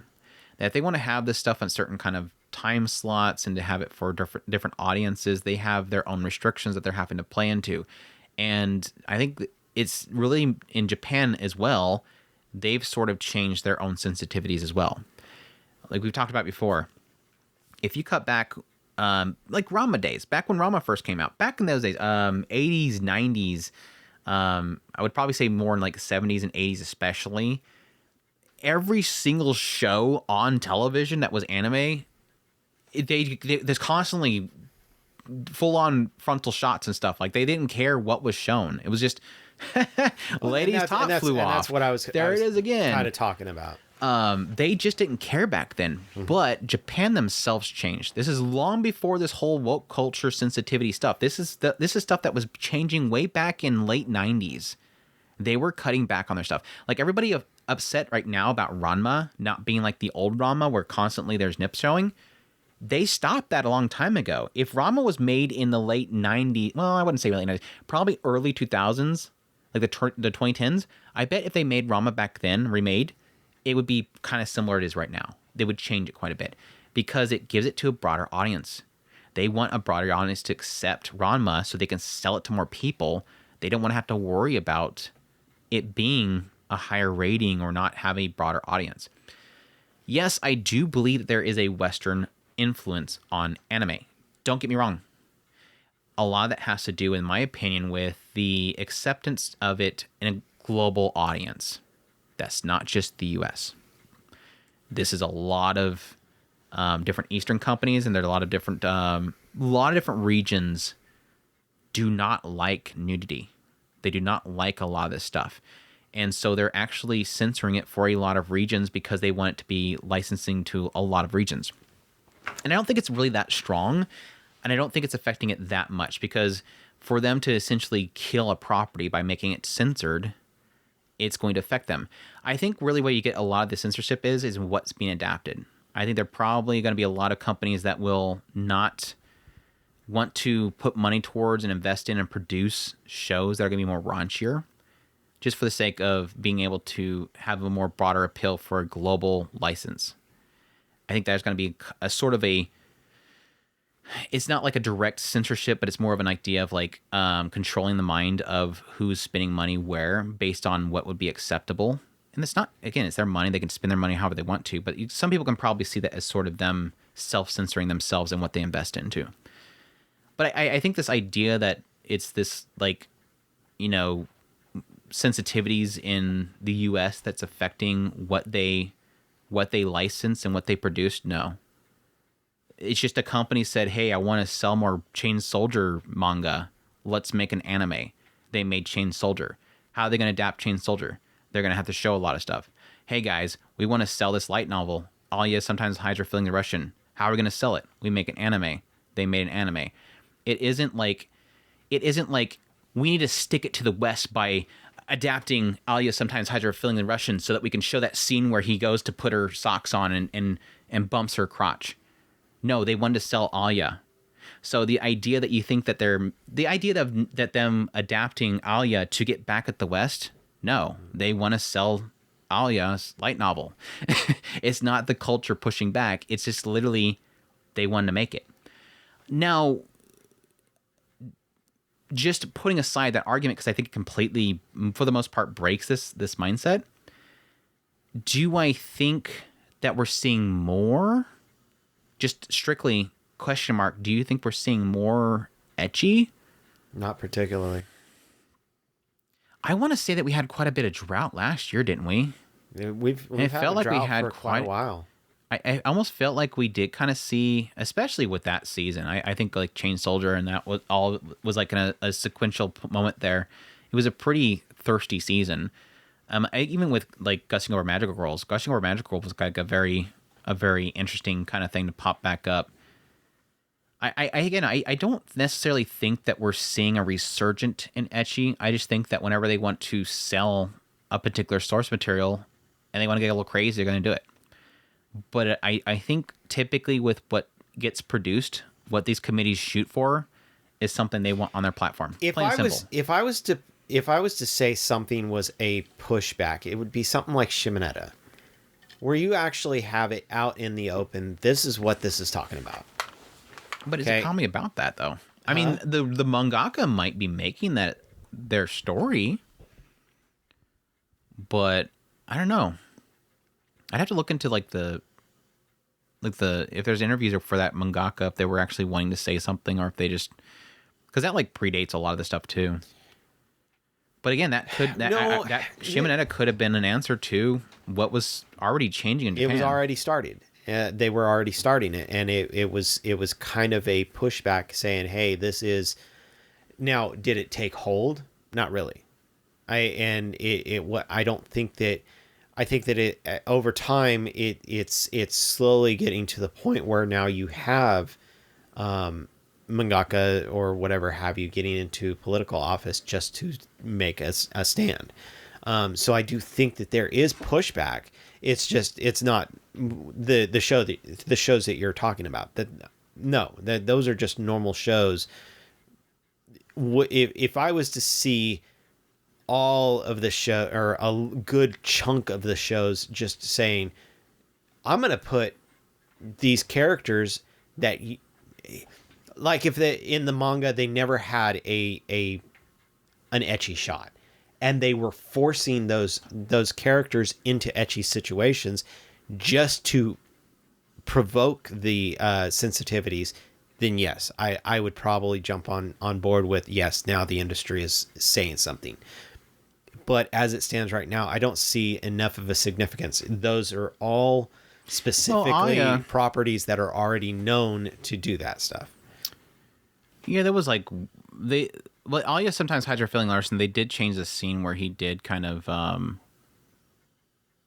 there was one scene they directly changed. That was when they were in that one classroom and he kind of, in the original light novel, it's like she was on the windowsill and he kind of pushed her up against the windowsill, and it like changed that with the anime. But yeah, for the most part, it was 1-for-1. Gushing Over Magical Girls, they did add a lot of extra scenes in that one. Like the whole like doctor scene was added for the most part, so that got a lot more frisky. But again, I think that was really because they wanted to sell that property as being super ecchi. Yeah, it's like they want to sell them Blu-rays. Look how freaking crazy we're getting. We're getting super raunchy. Just they were owning it. I love that. They were just owning it. This is what we're doing. That's like kind of what I was talking about with the whole 2.5 dimensional seduction. Is like, just own it. This is what the manga is so great about. Just own it. Own it that you're raunchy. Own it that you're being super risque. But anyways, I think I had something else to say about that, but that's pretty much my point of view, is that I don't think it's the industry pushing back. I think for the most part, the producers and whatnot don't care. If they are more focused on global licensing, they will kind of adjust what they want to adapt. But for the most part, they just want to adapt what they want to sell. Yeah. And if they don't have a much ecchi they want to sell right now, they're not going to adapt much ecchi. It's plain and simple as that. But we'll see. I mean, it does feel like there is quite a bit of a pushback happening right now with the sensitivity people. And it kind of makes me happy that anime for the most part was able to hold on as well as it did. Well, I think that I think an excellent example would be Goku laying on Bulma's lap. That entire scene was an actual absolute example of the difference between how anime was back then compared to how anime is now. It's like that was mixed gender situation, her freaking out, panties flying everywhere, Goku basically saying what the heck is going on here, and he's technically, it was just an absolute crazy, and it wasn't holding her lifting up her skirt, lifting up the skirt to find out what was going on. It was an absolute, just a situation that you could see it being a natural situation. It wasn't hiding from it, and yet it was put that in today's world, and everybody be like, oh, this is this situation, that. No, it's just a story. I mean, get over it. But yeah, the sensitivities between now and then are just night and day. Kleptomanx says, when was the last time you had a preconception of probably not liking a show, then getting completely surprised and invested in it from the first episode? Just happened to me with My Parry Everything. That was actually that was a good surprise show. Went into it with the title alone, thinking it was going to be a silly and would dump it pretty quickly, but immediately loved the art, pacing, and especially Noor, the MC. That cutie Lynn didn't hurt either. That was actually a really good show, though. By first episode, seems like there was probably Faraway Paladin. I really didn't have any expectations for that one, if I remember correctly, and I got hooked pretty quickly. It's hard to, but that's a sad thing. It's like, for me, it's so hard to catch me off guard because I have to look so much into these shows before the season begins for what I do. And so it's kind of hard for something to really kind of shock me. Wasn't there a show like that this season that I was pretty blown away by? I had no expectations for Grieving Souls, and I liked that one a lot more than I thought I would. Sadly, it's kind of falling off bad right now. It's like I was actually really liking Grieving Souls from the get-go, and I'm like, oh, wow. You're not liking The Alchemist girl, are you? It's not that I don't like her, because it's my Roxy. Her save's legit Roxy. It's just the story sucks. Like, this whole crap with this cult and everything is like, are they researchers and all that kind of... It's like, I don't care. It's just so boring. Oh, now they're sending another slime monster. Now the slime monsters are fighting each other. And it's so boring. Like I said, Tino Thighs saved that show, and the Tino Thighs haven't been around for a while. Or Kuro Ilya is not around anymore.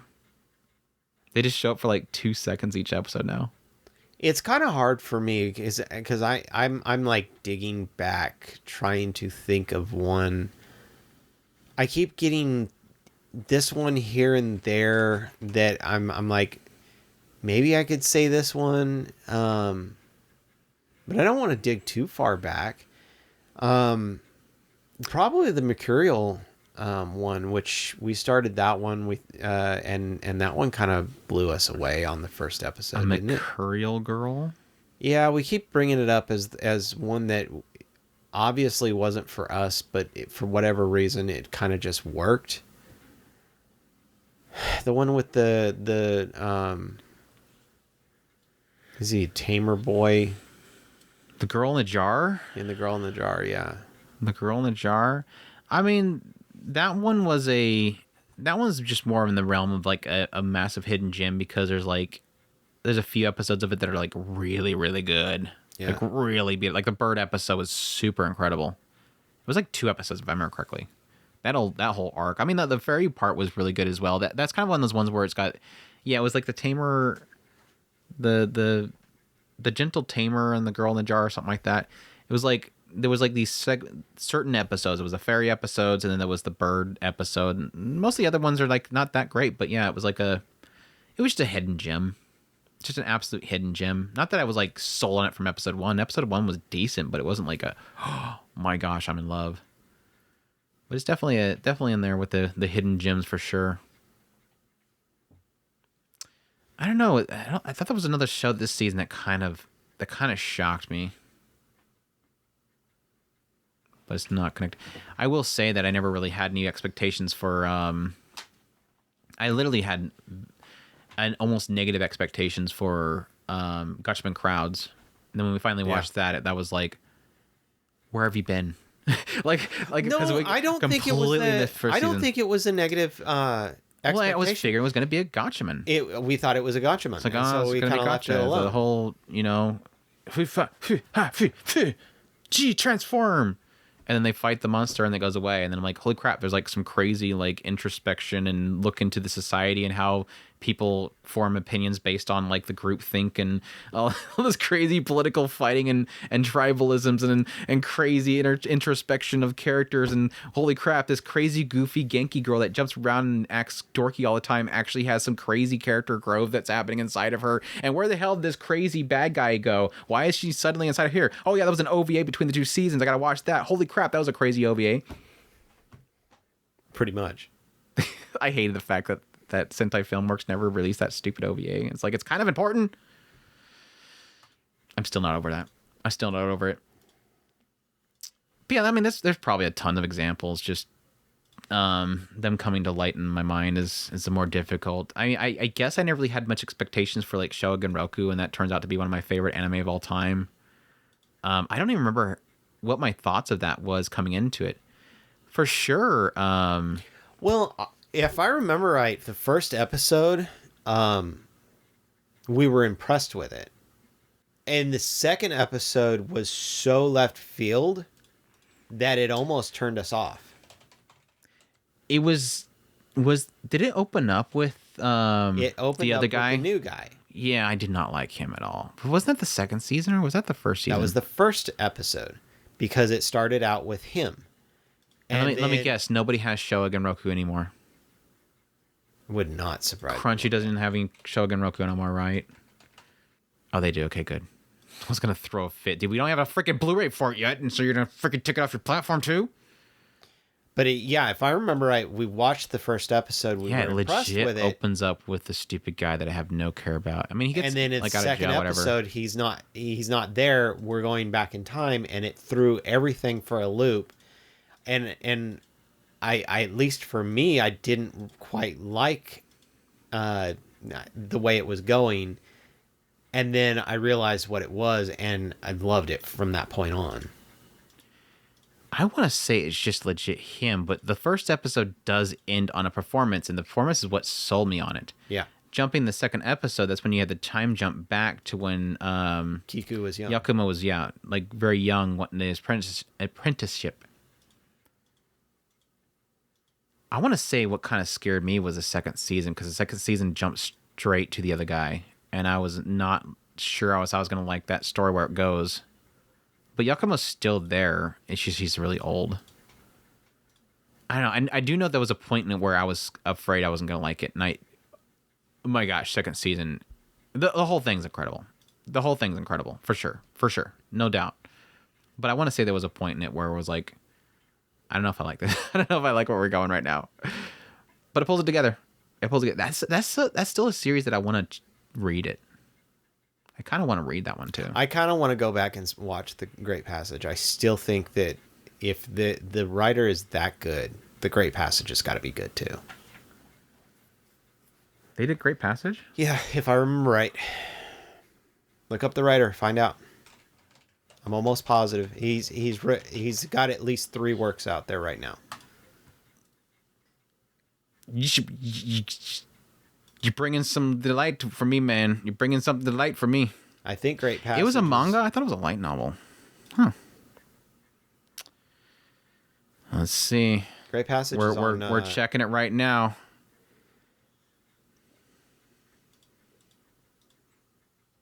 I might have some bad news for you, Chris. Huh? Really? The artist. Just the artist. It's the artist. Okay. Gotcha. I think. Haruko. Yeah, it's just the artist. Okay. You almost got me, Chris. I was like, damn, Chris, called it. Close. Well, what things has he written? As he wrote? I mean, that's been adapted is only that. That they've actually wrote is only Showa. Because they did the art and the story for Showa Genroku, and they did the art for the Passage, Great Passage. Because that was one I was wanting to watch because that was an Amazon Hell show, one. And it was not just Amazon Hell; it was delayed Amazon Hell. And so by the time that it finally dropped on Amazon, I'm like, I'm busy right now. I can't. They do have a lot of manga. Like they got Shogun Roku, Bara no Mori. There's quite a bit in here. I'm not sure. I'd have to go check each one to see how long they are, but I'm kind of curious as to check into some other stuff. I want to say that a lot of their stuff is BL. Yeah, this is BL right here. Yeah. What is? I mean, Showa is very, very thirsty in that regard. It hints at it quite a bit. It's not BL, but it does have a little bit of a flavor leaning there towards that. Yeah. What is my girl doing? I haven't heard any stories from her in a while. Her? Yeah. Yeah. Yeah. Would you shut up for a minute so I can think of a daggum show that she wrote? I just get a kick out of it whenever you do that. My girl. Yeah. My girl. For Pete's sake, The Village. Mayo, whatever. The Lost Village girl? She was working with Science Saru, wasn't she, on something? Because I haven't heard anything from her in a while. Because she went to like doing a lot of movies. And then I don't think she ever went back to doing like shows. I know that when you say her name, I hate myself that I can't remember her name off the top of my head. But it's kind of common anymore. I keep forgetting names. Was she on the Lost Village? I'm gonna look up We Cross. It's easier for me to find her there because I thought that she was on Lost Village too, but apparently not because I'm not seeing her on the list. So I'm gonna assume that she's not on that one. Well, I was trying to think of the name of the girl show that that was the last one I could think of off the top of my head that she did. Mari Okada. Yep. Yeah, that's right. She's working with the group doing the Anohana, the puppy Anohana show. Go puppy Anohana. Anohana, you know that group? They're making another one where it's a bunch of boys who had a pet, and then it jumps forward to the future, and they're hanging out together again. And I'm like, if that stupid pet shows up in a freaking dress, I'm gonna be pissed. No, what would happen would be one of the boys would show up wearing a furry outfit because it's supposed to be a pet that's probably gonna be the dead thing. Oh, that's so freaking stupid. Dude, I bet you one of them is gonna show up in a furry outfit and dressed up like the pet. If the pet dies, and it's all about like them getting back together and talking about old times where they had this pet that was so cute. Dude, Anohana group just loves to make Anohana stories, don't they? She did Monotone before then, which is a music video. She did Alice to Therese, which that came out on Netflix, didn't it? Wasn't that a Netflix show or a movie? I wanted to watch that really badly. It is a Netflix one. Did it already released? How did I completely miss that's release? That was last year. I must have got super busy and completely missed that boat.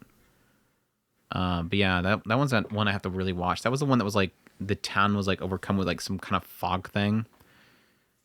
The trailer for it was gorgeous. Alice and Teresa. Alice to Therese no Maboroshi Kojo, or Maboroshi is I guess apparently the English title on Netflix. It's just Maboroshi. That was like Netflix. That was Mappa and everything.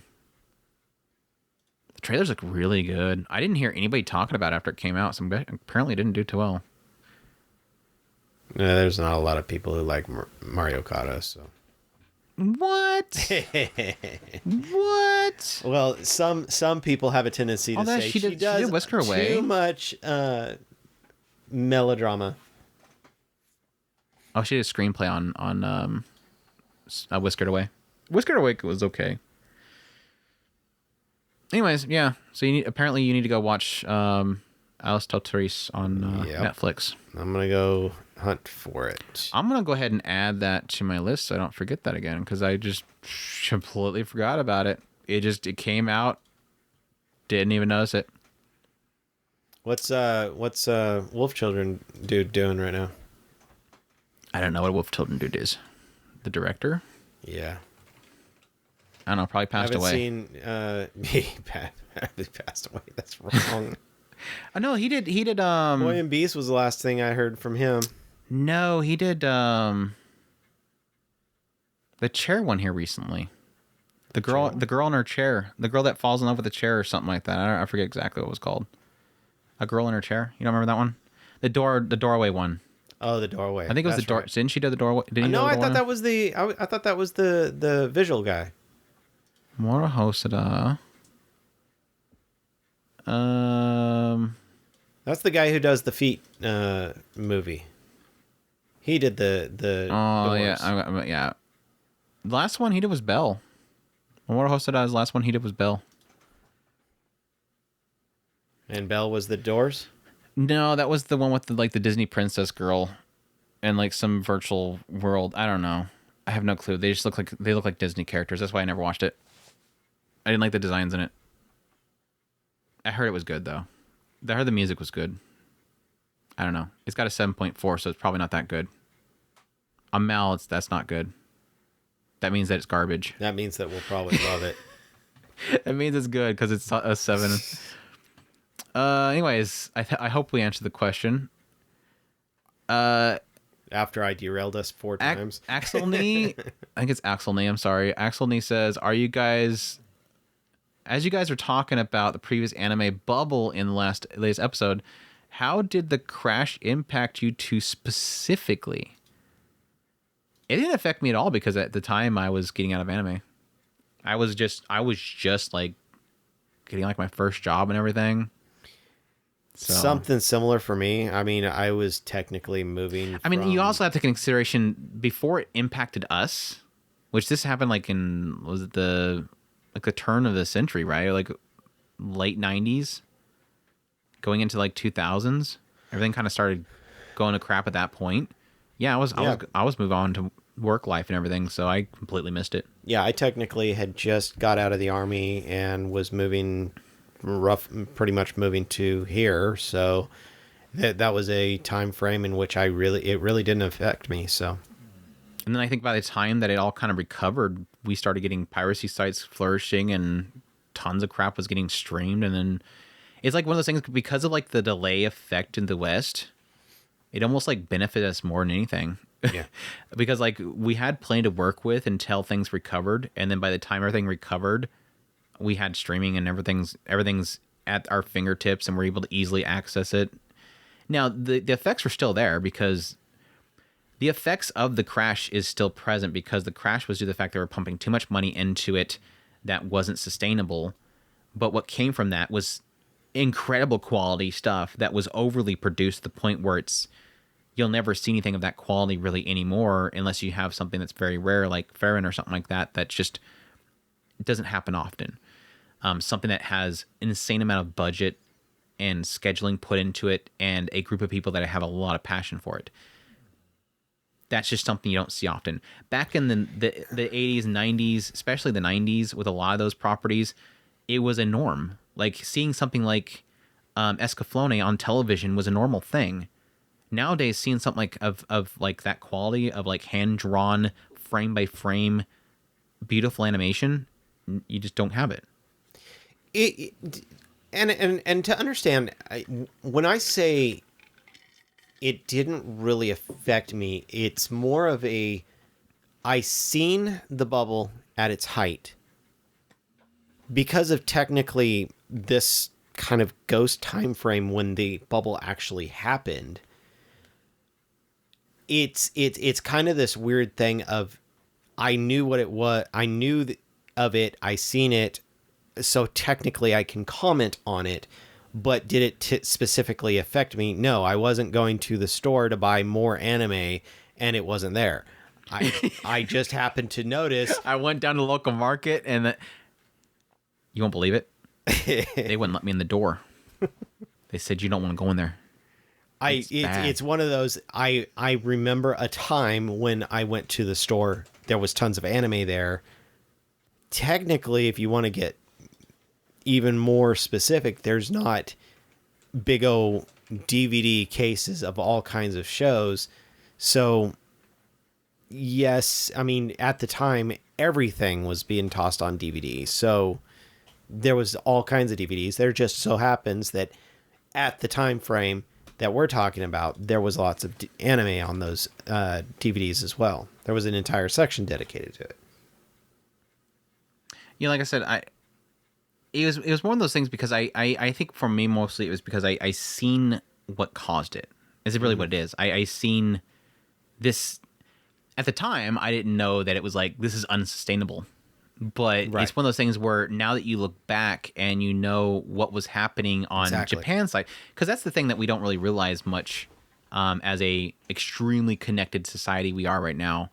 But like, especially during that particular time when that was happening and before then, we weren't that connected. And so really all the information that you got was from somebody that had family members that were over there, somebody that was in the business of it, that were in the industry and actually knew what was going on.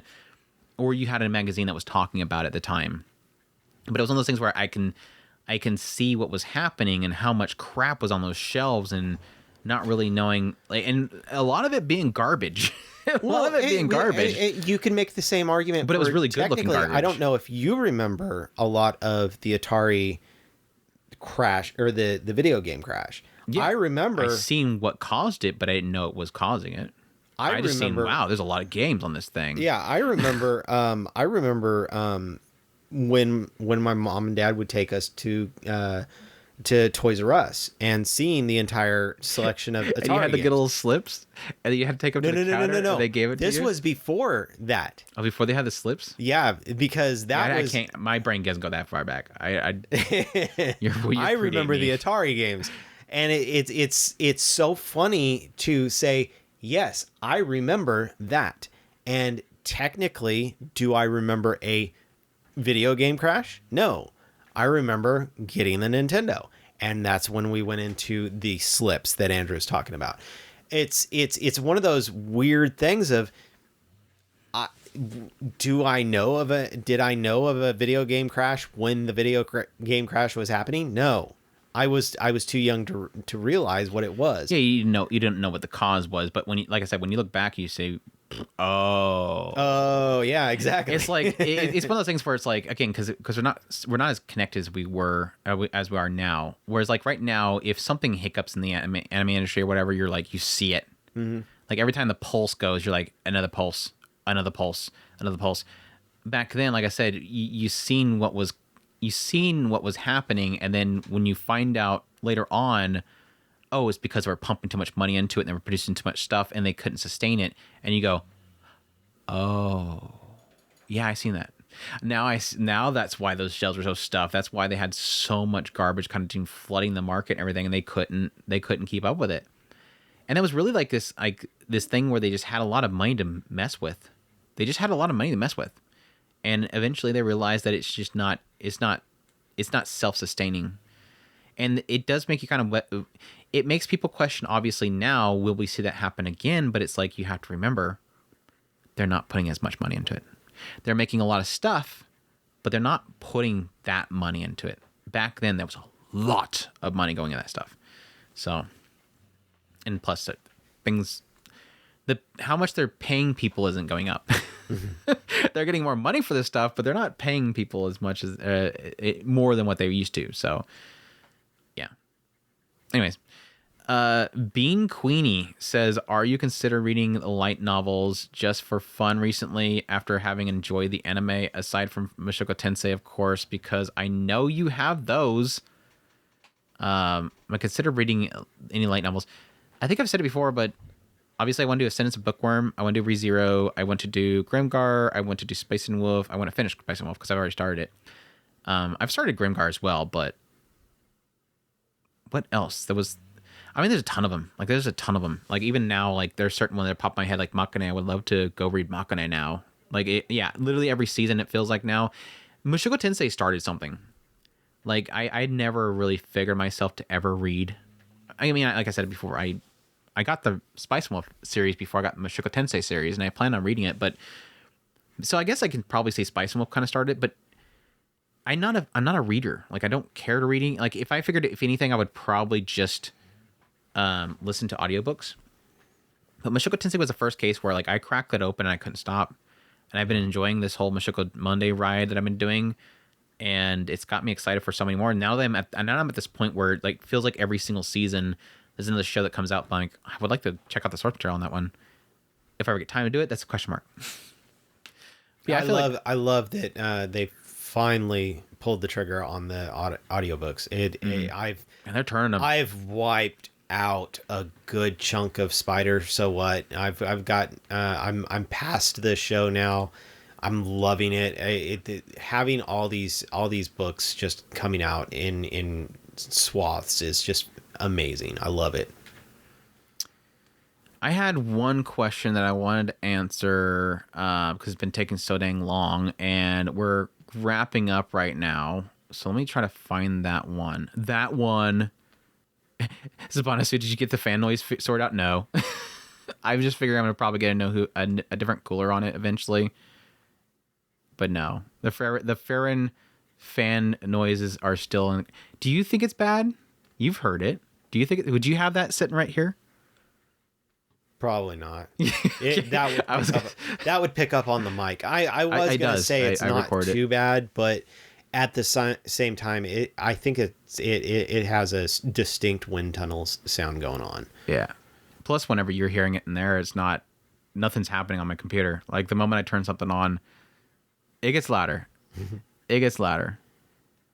My laptop, when I kick in any game, you can hear that throttling kick in. Oh, yeah. The dreaded drone laptop. Yeah. I'm wondering if they deleted it. I hope nobody got mad. Did you guys shame them and make them delete their post? Anyways, somebody, and if they didn't want the question anymore, I guess you're gonna get the answer, even though I don't have to call you out or anything like that. Somebody was asking a question, and they actually they sent me a message first asking if I thought that it was going to be offensive, because they didn't want it to come across as offensive. And they gave me the question. I'm like, you know what? It's an honest question. It's actually something that some people might want me to address. The question mark really is, I've heard you every now and then on the podcast say, I've made a video on that and I'm not going to cover that again or whatever. It seemed to imply the idea that there was like this, I'm going out of my way to say I made a YouTube video about a particular topic and I'm not going to cover it in the podcast for the podcast listeners. Almost as if I'm trying to gatekeep content to the YouTube only. Not really intention there. But it's a good question. Obviously, being a YouTube content creator, I'm creating like 7 hours around there, less or more, each week of content on YouTube. And it's because I'm trying to create content for YouTube, because that's my full-time job now. The podcast, for the longest time, and I almost feel like it's in this like middle area with me right now. The podcast for the longest time was always a hobby. Like, it was a side project for us. Like, right. We for the longest time didn't make any money from it. We weren't wanting to make money out of it because I had a job, Chris had his job, and eventually it came to that point where I was between jobs and I decided to do full-time YouTube. The podcast sort of kind of was still kind of there as that kind of side project, but is kind of slowly, it wants to be a part of my process of going into YouTube full time, but it's not my, what's the best way to put this without sounding bad? Like, it's really hard not to say this without sounding bad. It's not as profitable as a focus on YouTube. Right. The YouTube stuff was to make it a full-time thing. If the podcast itself could sustain a full-time, I would love to put that effort into it. It's just, for what I want to do, it doesn't provide that money. There's this frustrating point in which, because at the beginning of the whole YouTube thing, I mean, I made the joke a few times of, or between the two of us. I mean, at some point, rescue me, and I can be over here full time as well. If there was ever that point, there would be kind of a conflict between, especially with me, in what I do. For those of you who have followed us long enough, you know what I do.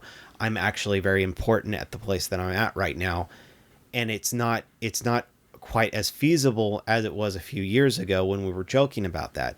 But it's this frustrating kind of spot where we're in that I would love to go full time on this, because this of course this is a dream of ours. I mean, we never would have expected this when we first started the podcast, but it is something that we both love. I hate that I come in here half the time, almost every other week, and I'm half zombie because I'm trying to support myself in my own way. But at the same time, working the two jobs and trying to keep myself afloat. And unfortunately, half the time I feel like I'm a detriment to the podcast, but I do love the podcast because this is something that me and my brother have put together, from the ground. The community just swelling and bringing us up, and then Andrew going and starting the whole YouTube. I love the fact that this is becoming something that could possibly at some point support both of us in some way, shape, or form. As it stands right now, it's wonderful that he's getting the spot he is right now. But yeah, I'm sorry. You went down some other rabbit hole. But yeah, when I decided to go to full-time YouTube, pretty much had to build that channel from the ground. Even though it was already there for the unboxing videos. I almost felt like I should have started a new channel, just because I found over time that it's more of a detriment that I had pre-established subscriptions that weren't there for what I was now creating. Right. And they weren't checking out the videos, because it's like this aspect of like that initial boost can sometimes come from how many people that are subscribed to you actually watch the video. And if not many of them do, it kind of makes it feel like it's already set that it's not a good video. And so it's less likely to get advertised. So it's like, wow, I kind of hamstring myself initially, but it doesn't matter at this point. But yeah, like starting off with like, shoot, I think when I first started out, I was getting like maybe 20 to 50 views. And now I'm getting to the point now where I can, average in at least 2,000. But anyways, my whole point there was that I wanted to go full time doing anime content.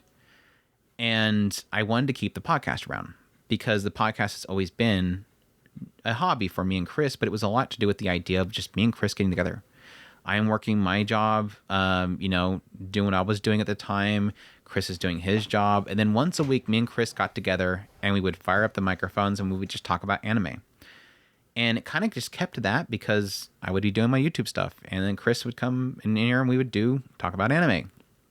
And especially since he kind of moved to his own location, and so this is like a way of forcing him to come over here and sit down and talk to me, because he doesn't answer my texts all week. So it's like, if I finally get him in the room, and I can ask him all these questions about anime. But yeah, the YouTube is like a full-time job. Like it's literally like 7 days a week, 24 hours. I am constantly thinking about content. I'm thinking about what I'm going to do next. I'm putting up a list. I'm making a list. I'm researching something. I'm preparing for the next podcast. I'm making outlines for the podcast itself. I'm doing all this stuff for my videos. Mushoku Monday, which is like in itself is like 3+ hours of recording, and then like 6 hours of editing and uploading and testing. And then I have all the other content I'm doing on the YouTube channel. And with that plethora of content, of course, every now and then when I'm sitting down and talking with Chris on the podcast, I'm going to think of something from that. But it's not that I'm not talking about it on the podcast on purpose. It's just more of an aspect of like, I've already done that. I've already talked about that. And we're not talking about that right now. Like, for instance, and I do bring a lot of stuff from the YouTube videos to the podcast. I mean, we did the whole SysCon episode that was based on an outline that I did for the YouTube channel.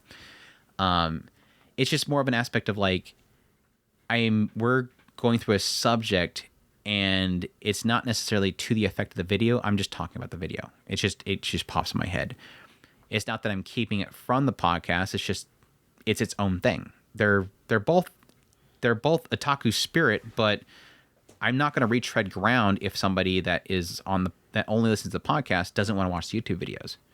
It's there if you want to check them out. It's not going to hurt you if you don't. And if I bring it up, it's not that big of a deal. But I do at the same time, like I said, I understood when the person asked me the question, why are you keeping stuff from the podcast listeners? Again, I understood why they said that because I can see how somebody comes to that conclusion that I'm trying to keep content from the podcast listeners, because for the longest time, all we were the podcast listeners. We did this for like 12 years now. Yeah. It's been around for a long time. So there is a lot of people that are longtime listeners of the podcast. I'm pretty sure quite a bit of the people that are still on Patreon right now are still long time, because that, for those who don't know, the only reason that we had the Patreon originally was because some people were going, dude, I want to support you somehow. Give me a way to support you. And we're like, well, no, we don't want to do that. I have a job. Chris has a job. We're doing our own thing. But people wanted some way of supporting the YouTube channel or the podcast. At the time, we didn't have Spotify that covers this, by the way. Spotify podcast, really great service. At the time, I had to pay out of my pocket for our hosting, and they kept jumping up the charges for hosting the freaking podcast on that hosting. And so I was paying it out of my pocket, which I didn't care at the time. I had a good job. But people just wanted a way of supporting it. And that was why the podcast. And again, I figured that a lot of people are still on Patreon right now that are podcast listeners, which, by the way, for people that have been around that long, supporting that long, thank you so much. Again, my whole point is I can see why somebody that's been around for a long time listening to the podcast thinking that this is something that's pulling away from them. It's not. It's just more of an aspect of I'm now doing so much more anime content than I was before. I can't fit it all in the podcast. It's really what it is. I'm creating so much YouTube content for anime, and the podcast is only like this thing that me and Chris does over here at the same time. It's not going to facilitate it all. I mean, I would like to eventually, if I don't want to make any promises. It would be cool, the idea of possibly putting all the YouTube content on to like the Spotify feed.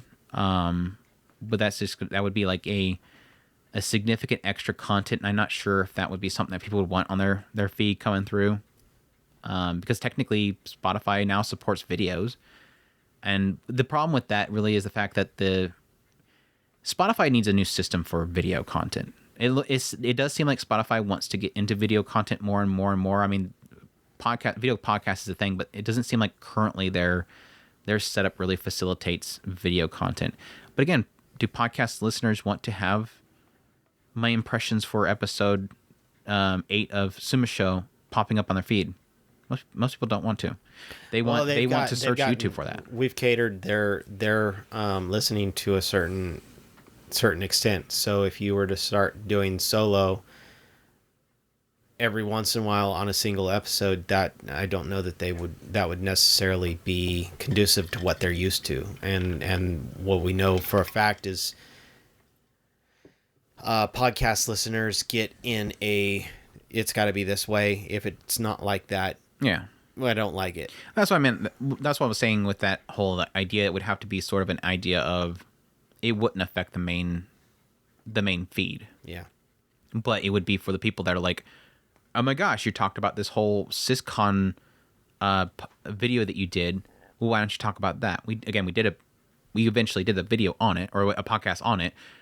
But for people that were questioning about that, it would be there. If you want to watch it, I put it on the feed so you can listen to it.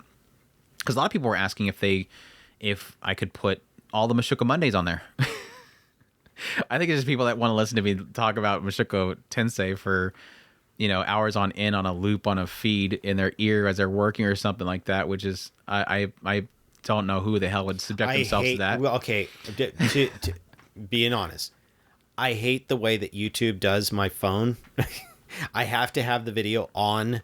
Oh, no, you can. On. You just have to pay for it, Chris. Yeah, I'm not. So I wouldn't be able to. That's one of the main Does Safari reasons. not work still? Because that was like a workaround, was that if you use Safari to browse YouTube, you can get around that. No. Ah, sucks. It shuts it down. Now, if I dink with it after a few times, I can maybe get it to start. Maybe Safari has a setting for background play or something like that. I don't know. I wish. There was a way around it they had at some point, but they probably fixed it. That answers the question. But yeah, the idea is not that I'm trying to keep things from the podcast. Again, the podcast has been around for a long time. Usually whenever me and Chris get together, it's just talk about a subject. It's not like I'm going to pull every single video into the feed. We're going to talk about everything that I've talked about for the entire week of YouTube content. I create a crap ton of YouTube content, and not everybody wants to listen to it all. Really the thing about the YouTube content is really that it's facilitating a different tastes. Like, I do coverage of, like, for this current season, Tsumasho, ReZero, Orb, and Dandadan, and I'm doing Mashuko Monday on Mondays. Not everybody cares about those things, and so, like, they can choose which ones they go to. Whereas a podcast, it's like me and Chris together talking with each other about things we want to talk about, and that we think people that like, and we're kind of facilitating a particular topic. So they don't really the two things just don't work well together, and that's going to be an obvious thing there. But I don't want people to have the impression that I'm purposely keeping it from the podcast listeners. It doesn't facilitate to the content we're doing. It's kind of funny that one of the commenters is like, Andrew, your guest. Chris has always been there. Why is Chris a guest? And that sort of makes sense too, just because of the fact that for the longest time, I didn't put all the podcasts on YouTube for the longest time, because I felt like it would negatively impact the channel because of the play time itself. But at some point, I don't care. Like, even if it probably is detrimental to the channel. It's just, I don't really care, because I just want to have the video content up there. I also kind of thought at some point of just putting video podcasts just on Spotify and leaving it there, and just leaving the YouTube channel for itself. But I don't know. I always change my mind every 2 seconds. So, anywho, I think that was the question. Hopefully that was the answer. Again, I was looking for it in the submit questions. I'm assuming they may have taken it down. Hopefully nobody was being a jerk about it, because like I said, I understood that I can see somebody seeing it as being rude of a question. I didn't find it to be a rude question. I felt that it was a very logical question, and it needed to be addressed. So there you go. Maybe they asked it earlier and I already answered it, and now I'm answering it again, and I just forgot that I already answered it. Does it sound familiar to you? I don't remember the question.